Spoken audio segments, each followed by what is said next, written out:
Nah, bro. I ain't know you be lying like this, bro. I ain't know you be lying like this, yo. It's sad. They told me, but you know when they're man, you don't pay attention to a lot of shit. I didn't know, bro, that you a flagrant liar like this, man. Now look, Talk with Fleet come on tomorrow, 5 p.m. on Revolt's YouTube. But that was shit he talked about last week. So part 2 will be out this Friday on Revolt YouTube about what he talked about this week. But I'll say this one thing. This is what I will say. They called Revolt last week and say he wants to put his content on Revolt channel. Revolt programming is booked up until 2026. They don't have any room for programming. So maybe in 2026 or whatever. So I have 2 more shows I could do this year. And so when I found that out, I called my man Fendi, because I know what Fendi and Dane speak. I said, yo, tell Dane, I'll put his shows on my slot on Revolt, because I have 2 more shows I could put on Revolt, if I can executive produce the shows. I said he did it for me. When I needed help, he put my albums out on Rockefeller, and I let him executive produce them. I'm trying to do the same thing for you. I got 2 slots left. If you want 2 shows on Revolt this year, and you wasn't getting paid because you said you do it for free, I got a couple of dollars for you. I'm just the executive producer of the show. He tell Fendi. First he tell Fendi, yeah, he like, I ain't bet. Now, matter of fact, I'm the Godfather. He can't executive produce my shows, Dang, your own God kids don't want you. How you the Godfather of anything? Your word don't count no more. You don't got teeth. You have dentures. Your word don't mean nothing. You fell off the Mount Rushmore of Harlem a long time ago. But we'll address it all tomorrow and Friday. But don't say I ain't trying to help out. You didn't want me to executive produce your TV shows. Could have walked it right in for you. See you tomorrow on Talk with Flea. Cameron's mockery of Damon Dash, of the man who once stood as one of the architects of a modern music economy, is, at first glance, a comic moment. It is roast theater, a public dressing down performed with relish. But comedy in hip-hop is never merely entertainment, it is commentary. The mic becomes a lectern. The punchline becomes a verdict. When a figure like Cameron aims his barbs at a former titan who has declared himself the head of a network he no longer controls and who may be entangled in insolvency, the laughter functions as something more than slapstick. Is cultural arbitration. The stunt of claiming a title without the enterprise to back it up invites ridicule because the claim reveals the architecture beneath the title. Reputation is a resource, and when that resource is depleted, the claim exposes both the danger of unrepaired hubris and the hunger of an industry that has little tolerance for prestige without product. The scene is layered. Damon Dash once had context. He was co-founder of a label that changed the art and the economics of hip-hop. He once commanded rooms where deals were made and careers launched. That history lends him a mythic cast. But myths require maintenance. Legends are not self-sustaining. They must be fed by the choices of the present, the deals negotiated, the companies incubated, the shows produced. When the present fails the legend looks like a costume. Cameron, who understands the contours of that world because he is part of it, sees what many see. A public man claiming status without the accompanying infrastructure. The roast is not merely a mean-spirited hit. It is a civic corrective, a way of saying to the crowd that titles mean less than the work that justifies them. There is an economy of gestures behind the very claim in question. To be named CEO of a media outlet is to claim stewardship over programming, over talent relationships, over advertisers and scheduling and production calendars. It is to claim the power to say who is visible and who remains invisible.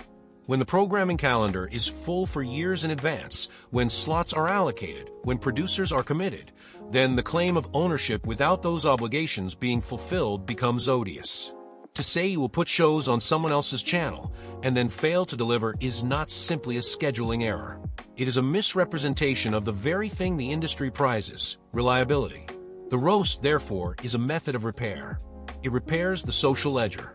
In an environment where contracts and legal recourses are expensive and prolonged, and where legal remedies are not always available or efficacious, speech becomes the instrument of adjudication. Celebrity culture has always had this feature. Communities police themselves not merely by requisitioning law, but through ritualized speech. A public jeer accomplishes a moral task more quickly than a lawyer's letter. Cameron's laughter is the community's way of saying, we will not silently accept a false accounting of authority. But the roast does more than punish. It instructs. The elder at the rear of the room may scold the younger for confusing declaration with capacity. In the absence of formal institutions that enforce standards of truth, such acts of ritual correction teach the community what counts for credibility. If you want to be an executive, one must appear not in name only, but in deeds. One must deliver shows, invoices paid, staff retained, content produced. The mockery insists on accountability, however brutal its form. We must also not ignore the pathos. Damon Dash's iteration of events is itself a story about the precariousness of entrepreneurial life in cultural industries. Business collapse is rarely a moral failing in pure terms, is more often the product of structural forces, bad timing, misfortune, and sometimes personal mismanagement. The language of bankruptcy has always carried shame in capitalist societies because insolvency is a public confession. The ledger that an entrepreneur carries has been exposed, and the deficiency is naked. The social repercussions are intense for anyone whose identity is bound up with mastery of the cultural marketplace. To watch a man try to reclaim a mantle after his house has been judged unsound produces a kind of collective discomfort. Some of the worst cruelty of our culture is directed at the fallen because their fall dismantles a previously granted competence. Cameron knows these rhythms intimately. His own career has been a series of ascents and recalibrations. He recognizes the labor needed to sustain a place in the industry. His roast is therefore also a confession. It reveals his own claims to authority as contingent upon the same tests he applies to others. There's an apprenticeship in that. If you want the right to satirize, you must show the capacity to discern. Cameron's rhetoric, therefore, is both admonition and self-assertion. It declares a set of standards even as it revels in the pleasure of ridicule. To parse this further is to attend to the structural shifts that have redefined media power in the era of streaming and social platforms. The old guard, executives who operated at the level of labels and traditional broadcast channels, built empires on scarcity. There were finite resources, radio slots, magazine pages, shelf space. Scarcity concentrated power in hands that could allocate visibility. A CEO in that order had substantial control. But the advent of social platforms changed the equation. Distribution is abundantly available, attention is scarce, and the mechanics of monetization have been democratized, albeit imperfectly. Anyone with a camera and a feed can build an audience overnight. But the infrastructure for sustaining that audience, production budgets, advertisers, distribution deals, remains expensive and disciplined.